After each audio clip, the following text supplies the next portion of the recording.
It's interesting because you're kind of you've been I would say on the forefront of two fields now. The effectiveness field, which I think for North America is maybe a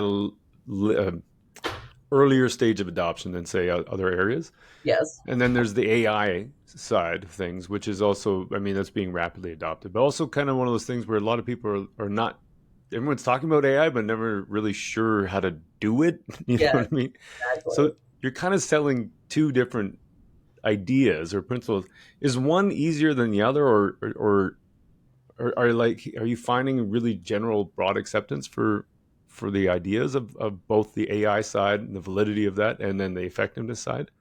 Yeah, it's a great question. I mean, we think of it as, you need cutting edge thinking and you need Yeah, cutting edge technology. So you need to right. be on the cutting edge of what you should be doing in the first place. And then you need to be on the cutting edge of how you do it in the first place.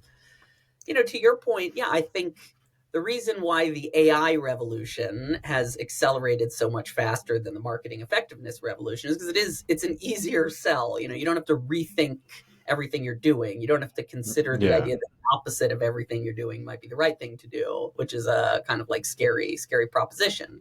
It's just the promise of efficiency of right. whatever you're doing, you're going to be able to do it much faster and much cheaper with AI. I mean, that is the fundamental promise. And whether you're doing the right things or the wrong things, that's efficiency is a win. I like to joke, if you're doing dumb shit, you might as well do it faster and cheaper, right? Like Yeah, that's a win. yeah, yeah. Nobody ever laughs except for you, by the way, Mark, which I appreciate. Well, it But it's reminds me, there's that quote of shit that arrives at the speed of light is still shit. yeah, yeah, and that's true, of course, Yeah, of course. But it doesn't take into account the let's say the efficiency at which the shit is delivered at the speed of light, like yeah. something there. So I think an efficiency revolution is a win either way, and that's why you've seen kind of broad adoption and excitement around AI. But rethinking what you use AI to do in the first place, I think that's a Mm, harder task. I mean, it requires you to really you got to read a bunch of very dense academic books and kind of academic yeah. concepts. You've got to rethink how your marketing team is structured and what your objectives are. So there's a lot more friction for sure on the effectiveness front than on the efficiency front. But ultimately, the most successful marketers will have both.